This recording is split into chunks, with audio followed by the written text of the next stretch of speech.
Hi, in this video we are going to see how we can save our pop-up submissions as WayMore contacts in WayMore's AI Popups tool. So let's say we are creating a pop-up campaign as this one, for example, where the pop-up asks for the visitor's email address. When we reach the last step of the pop-up campaign, named Campaign Settings,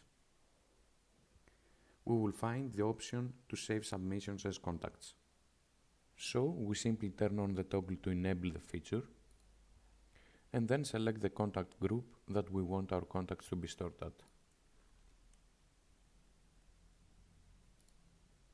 Note that in order to enable this feature, the pop-up template we selected for our pop-up campaign needs to include a submit button.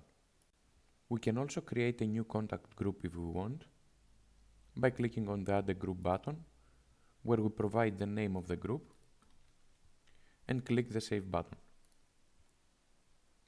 And the new contact group will be created and selected. So now that we have set everything for the feature, let's click the Save button to save the settings. And that's it. We have successfully enabled the Save Submissions as Contacts feature for our pop-up campaign. This means that when a visitor submits the pop-up on our website, that submission will be saved as a WayMore contact, which you will be able to find inside WayMore's Contact Insights. Thanks for watching. Subscribe for more WayMore tutorials, and remember, with WayMore you achieve way more.